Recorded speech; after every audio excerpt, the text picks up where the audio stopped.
안녕하세요. 저희는 조현병이나 양극성 정동장애, 조울증 등을 자연요법으로 치료해드리는 조호근 한의원 원장입니다.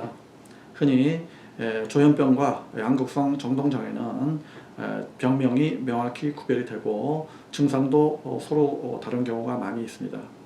하지만 종종 조현병이 있으면서 또 양극성 정동장애 증상을 지니는 경우가 있고, 또 양극성 정동장애 즉 조울증이 있으면서 조현병 증상도 지니시는 경우가 있습니다. 이와 같은 경우에는 조현정동장애라는 약간 모호한 질병명이 뒤따를 수가 있는데요. 이러한 조현정동장애를 지니시는 분들께 가장 중요한 점은 역시 조현병 증상이 해소되는 것이 가장 중요하다고 할 수가 있습니다. 그 이유는 우리가 조울증이나 양극성 정동장애는 정서상의 증상을 지닌다고 할 수가 있겠죠. 감정 기복이 심하거나 또는 감정이 들쑥날쑥하거나 해서 감정상의 기복이 주요 증세입니다만은, 조현병이라고 하는 것은 환각이나 망상이나 환청 등의 상당히 심각한 이러한 증상을 지니시는 경우가 많이 있기 때문입니다. 환각이나 환청, 망상 등은 조현병의 대표적인 증상이라고 할 수가 있겠는데요. 잠시 설명을 드리자면, 환각이란 실제로 존재하지 않는 감각을 존재하는 것으로 생각하는 것인데요. 예를 들어서 다른 사람이 나의 피부에 손을 댔다든지 나의 피부에 접촉이 됐다고 한다면은 실제로는 그렇지 않은데 실제로는 다른 사람이 내 피부에 손을 댔다, 이와 같이 생각하는 것이 되겠고요. 환청이라고 한다면은 실제로는 존재하지 않는 소리가 귀를 통하여 귀에서 실제로 들리는 이러한 현상이 되겠습니다. 예를 들어서 누가 나한테 실제로는 아무 그런 실제 현상이 없는데 누가 나한테 자꾸 욕을 한다든지 누가 나한테 나쁜 소리를 하는 것을 들린다고 한다면 환청이 될 수가 있겠죠. 환각이라고 하는 것도 실제로 존재하지 않는 이러한 감각을 느끼는 것이고, 망상이라고 한다면 마찬가지로 실제로는 존재하지 않는 생각을 계속 머릿속에서 하는 것입니다. 예를 들어서 보통 환자분들이 나는 신이다, 나는 하늘에서 내려온 신이고 전지전능한 능력을 가지고 있다, 이와 같이 생각을 한다면 전혀 비현실적인 생각이고 전혀 불합리한 생각이라고 할 수가 있겠습니다. 이와 같이 조현병의 증상은 우리가 여러 가지 이러한 증상들이 단도직입적으로 저희가 한 가지로 말씀을 드린다면 신경회로가 교란되어 있다, 이와 같은 저희가 표현을 하고 있습니다. 신경회로가 머릿속에, 뇌 속에 있는 신경회로가 교란이 되어 있기 때문에 정상적인 사고와 정상적인 생활을 할 수가 없고, 모든 느낌이나 생각이나 사고에 장애가 생기는 것이며 비정상적이고 비현실적이고 전혀 합당하지 않은 이러한 말과 행동과 느낌을 환자는 지니게 되는 것입니다. 따라서 조현병 증상이 있는 이러한 환자분들의 보호자께서는 그야말로 매우 심각한 심리적으로 어려운 상황에 놓이게 되는 것입니다. 저희 한의원에서는 이러한 사고장애나 환각이나 환청 등을 잘 치료를 해드리고 있는데요. 어떤 경우에는 병원 치료 방법으로서 이러한 증상이 잘 조절이 되시는 경우도 많이 있지만, 또 어떤 경우에는 병원에서 열심히 치료함에도 불구하고 이러한 증상들이 해소가 되거나 경감되지 않고 이러한 이유로 저희 한의원을 방문하시는 경우가 자주 있습니다.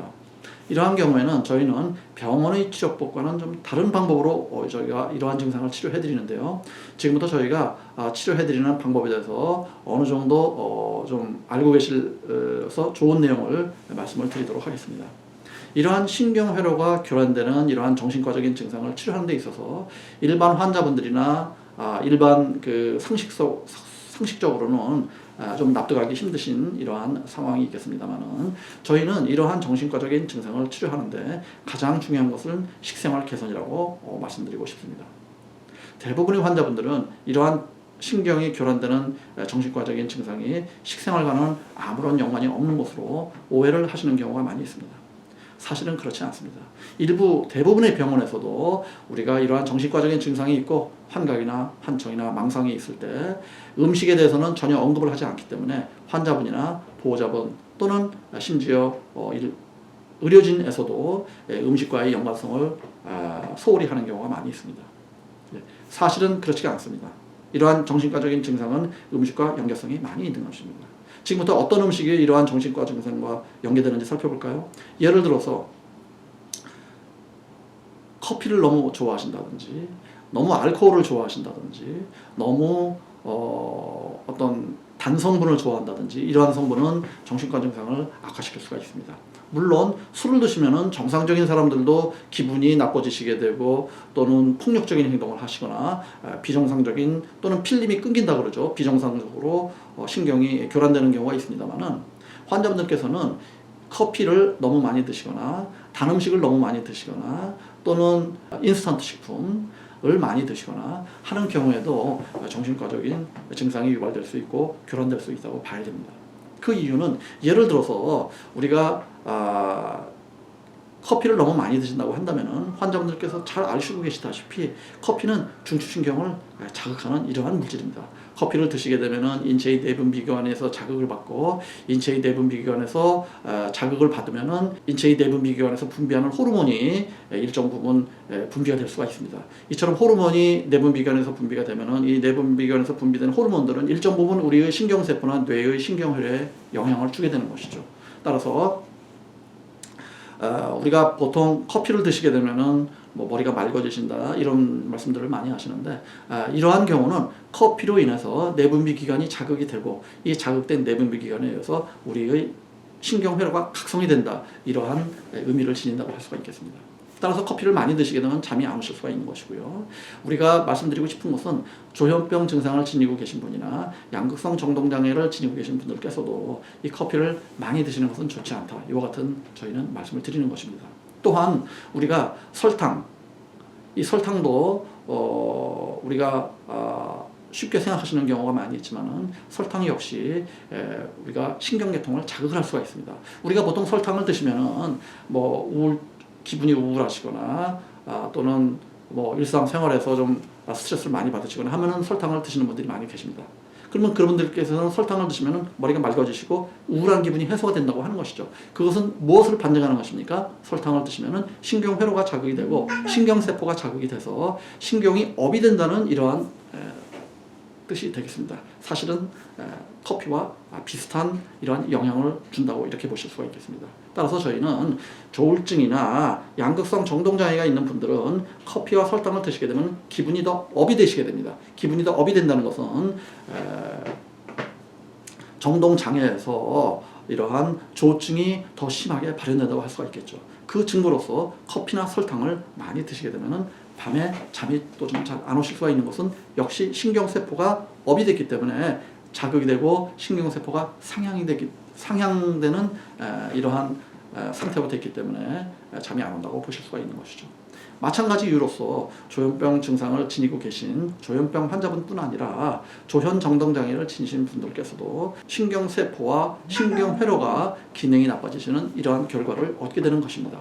그 이외에도 여러 가지 식품 성분들이 이와 같이 신경회로에 자극을 주고 신경회로의 기능을 손상을 주기 때문에 저희는 정신과적인 질환들을 지니고 계신 분들께서는 식생활을 각별히 유의하시라고 말씀을 드리고, 저희는 이러한 식생활을 잘 지키시는 것이 정신과 치료의 가장 기본적인 부분이라고 생각을 합니다.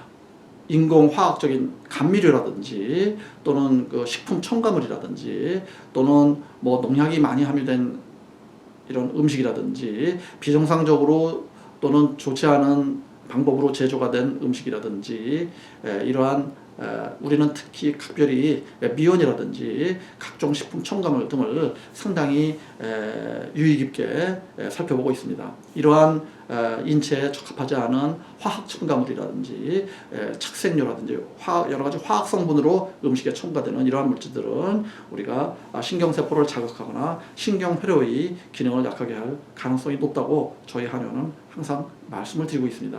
따라서 이러한 식생활을 멀리하시는 것, 설탕, 단 음식을 멀리하시고 인스턴트 식품을 멀리하시고 또 커피 많이 드시는 것을 조절을 하시고, 이러한 치료 방법은 저희는 조현병이나 양극성 정동장애를 치료하는 가장 기본적인 치료 방법이라고 저희는 누누이 말씀을 드리고 있습니다. 저희 한의원에서 치료받고 계시는 20대 초반의 여성 환자분이 예를 들자면은 조현 정동정애라는 진단을 받으시고 몇 년 동안 병원에서 약을 열심히 복용하셨으나 불행히도 별로 효과를 보지 못하신 분이신데 저희 한의원에 내원을 하셨습니다. 저희 한의원에 내원을 하셔서 3, 4개월 정도 치료하시고 말씀드린 대로 환각이나 환청이나 망상 등의 증상이 현재 60, 70% 정도 개선이 됐다. 이와 같은 말씀을 저희에게 주셨고 또 저희가 확인할 수가 있었는데요. 그 결과로서 이 환자분은 일상생활의 대화라든지 일상생활의 생활 패턴이 훨씬 과거에 비해서 양호해지셨고 이 환자분 역시 가장 기본적인 치료법으로서 식생활을 개선하시고 식생활을 조심하는 것을 가장 기본적인 치료법으로 저희가 말씀을 드렸고요. 또한 이 환자분께는 지금 현재 이 환자분이 교감신경이 상당히 흥분되고 과잉 반응하는 이러한 상황이 있으셨기 때문에 이러한 교감신경 흥분 상태를 저희가 부교감신경 안정 상태로서 부교감신경을 더 강화하고 교감신경 흥분 상태를 낮추고 하는 이러한 치료법을 저희가 해드림으로써 예상외로 몇 개월 만에 이러한 조현병 증상이 해소가 되셨다는 이러한 말씀을 저희에게 주셨기 때문에 그러면 저희가 말씀드린 대로 이 환자분의 경우 식생활을 개선하는 것을 가장 기본적인 치료법으로 제공을 했고요. 또한 교감신경 흥분 패턴에서 부교감신경 안정 패턴으로 저희가 어떻게 변화를 시도를 해드렸는지 지금부터 조금 상세히 말씀을 드리도록 하겠습니다. 환각이나 환청, 망상, 환시 이러한 증상들은 조현병의 대표적인 증상이라고 지닐 수가 있고요. 이러한 증상이 있을 때 이 병원약으로 뭐 효과를 잘 볼 수가 있겠지만 효과가 부족하다면은 이를 어떠한 방법으로 해소할 것인가 이에 대해서 살펴보는 시간을 갖도록 하겠습니다. 말씀드린 대로 이 환자분의 경우 식생활이 다소 안 좋은 편이셨기 때문에 식생활을 개선하는 것을 가장 기본적인 치료법으로 저희가 말씀을 드렸습니다. 이 환자분께서는 식생활 개선을 열심히 노력을 해주셨기 때문에 효과를 잘 보신 것으로 저희가 판단을 하고 저희가 치료 방법에서 이 환자분이 교감신경이 과잉 흥분되어 있다 이와 같은 말씀을 드렸는데 그 이유는 이 환자분이 칼륨 수치에서 확인할 수가 있습니다. 이 환자분의 칼륨 수치가 이와 같이 높은데 지금 보시면은 요 가운데 선으로 되어 있는 것이 우리가 정상적인 수치라고 할 수가 있고요. 이 환자분의 경우 이처럼 칼륨 수치가 상당히 높은 것을 확인하실 수가 있죠. 그래서 요거는 이제 나트륨이 되겠습니다. 요거는 마그네슘, 요거는 칼슘이시고요. 다른 것들은 이렇게 비교적 안정적인 수치를 보이고 있는데 이 칼륨 수치만 지나치게 높은 것은 이것은 저희는 교감신경 흥분 패턴으로 이렇게 이해를 하시면 되겠습니다. 우리가 흔히 모발 중금속 미네랄 검사에서는 이를 빠른 대사 체질이라고 이렇게 말하는 경우도 있습니다. 그러면은 이 칼륨이 우리가 칼륨 섭취를 하면은 신경 기능이 교란되고 우리가 신경이 과잉 흥분되는 것이냐 결론적으로 말씀드리면은 그런 부분이 상당히 있다고 말씀드리고요. 이 칼륨 수치가 높다는 것은 이 칼륨 자체가 문제가 된다도 이 칼륨 수치가 높다는 것은 우리가 인체의 교감신경이 과잉 흥분되어 있다는 그러한 패턴을 우리가 파악할 수 있는 하나의 징표 혹은 하나의 수치라고 말씀드릴 수가 있겠습니다. 즉, 이 칼륨 수치가 지나치게 높다는 것은 인체의 내분비 기관에서 신경세포를 자극시킬 수 있는 신경세포를 흥분하게 하는 우리가 여러 가지 호르몬들이 분비가 된다는 의미를 지니고 계신 것이죠. 아까 말씀드린 대로 커피나 설탕, 인스턴트 식품 등을 많이 섭취하신다면 신경세포, 신경회로가 자극이 된다고 볼 수가 있는데요. 이러한 현상을 총체적으로 표현하는 것이 이 칼륨 수치가 이와 같이 상향되는 이러한 패턴으로 모발 중금속 검사에는 나타난다. 이와 같이 보실 수가 있겠습니다. 따라서 이 환자분의 경우는 이와 같이 칼륨 수치가 지나치게 높다는 것을 우리가 아실 수가 있고 이 환자분의 경우에는 칼륨 수치를 떨어뜨리는 방향으로 즉 교감신경 흥분 패턴에서 부교감신경이 안정되는 부교감신경 안정 패턴으로 치료 방법을 설정해야 된다. 이와 같이 보실 수가 있겠고요. 지금 이 환자분의 경우에는 칼륨 수치가 굉장히 높기 때문에 이와 같이 칼륨 수치가 높으신 경우에는 저희가 단성분을 피하라고 이렇게 말씀을 드립니다. 단성분을 피하라고 말씀을 드리고 말씀드린 대로 커피 많이 섭취하는 것을 피해야 되겠죠. 절대적으로 신경이 안정되는 방향으로 부교감신경이 강화되는 패턴으로 작용하지 않고 커피, 설탕 등은 교감신경을 흥분시키고 기분이나 정서도 업을 시키는 상향되게끔 만드는 역할을 한다고 볼 수가 있겠습니다. 또한 칼륨 수치가 이와 같이 많은 경우에는 우리가 과일 섭취를 비교적 멀리하라고 말씀을 드리고 있습니다. 과일에도 칼륨이 많이 함유가 돼 있을 뿐 아니라 과일 역시 당도가 높은 식품이기 때문에 신경세포를 자극한다. 교감신경 흥분 패턴을 유도한다. 이와 같은 말씀을 드릴 수가 있겠습니다. 그러면 이러한 경우는 어떠한 음식을 추천해야 되느냐? 자, 과일 섭취를 가급적 멀리 하시고 그 대신에 야채와 채소를 많이 드시는 것을 저희는 권해드립니다. 야채와 채소, 예를 들어서 뭐 상추라든지 양배추라든지 브로콜리라든지 근대라든지 신선초라든지 이러한 식품을 많이 드심으로써 교감신경 흥분 패턴이 안정이 되실 수가 있고 또한 칼륨 수치가 낮아지는 효과를 보실 수가 있고요. 두 번째로는 기름 종류를 적절히 혹은 조금 많은 정도로 섭취를 하셔야 됩니다. 우리가 기름이라고 한다면은 저희가 권해드리는 기름으로서는 뭐 오메가3 기름도 있습니다. 그 중에서도 특히 이러한 신경정신과 질환이 많이 있으신 분들인 경우에는 오메가3 중에서도 DHA 오메가3 성분을 많이 권해드리죠. 또한 그와 함께 올리브 기름이라든지 또는 뭐 버터라든지 또는 설렁탕이나 닭곰탕 등을 드실 때 적절하게 또는 뭐 등심에 있는 마블링이라든지 적절하게 기름을 섭취하셔야지 이 교감신경 흥분 패턴을 안정시키는데 많은 도움을 줄 수 있다. 또한 적절한 한약재를 드심으로써 이러한 교감신경 흥분 패턴이 역시 떨어지는 데 도움을 줄 수가 있다. 이와 같이 말씀드릴 수가 있고요. 이와 같이 교감신경 흥분 패턴을 조정하기 위해서 저희는 여러 가지 약재도 드리고 환자분께서 식생활, 생활습관도 개선해달라는 이러한 부탁 말씀을 드렸습니다. 그 이후에 3개월, 4개월 정도 치료가 진행되신 이후에 그 결과로서 다음 모발 중금속 미네랄 검사를 보도록 하겠습니다.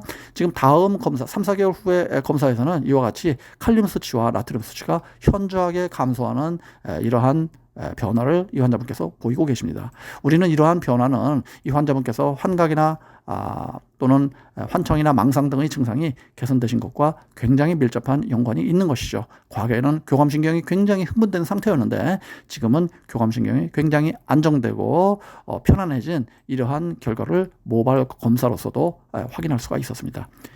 지금까지 이 환자분의 병리적인 상태를 파악해보고 치료 방법을 설명을 드렸는데요. 저희 한의원에서는 자연요법으로 환각이나 환청, 망상 등의 어려운 정신과적인 질환들을 없어지게끔 도움을 드릴 수가 있고요. 그뿐 아니라 이러한 증상의 해소에서 더 나아가서 환자분께서 정상적인 사회생활, 정상적인 가정생활을 유지하시고 사회의 구성원으로서 올바르게 정상적으로 생활할 수 있게끔 도와드리고 있다는 점을 말씀을 드립니다.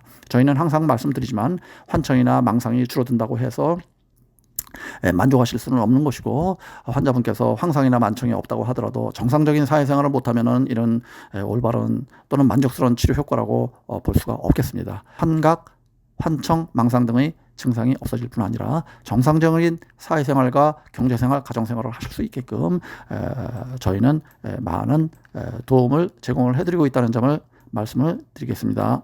감사합니다.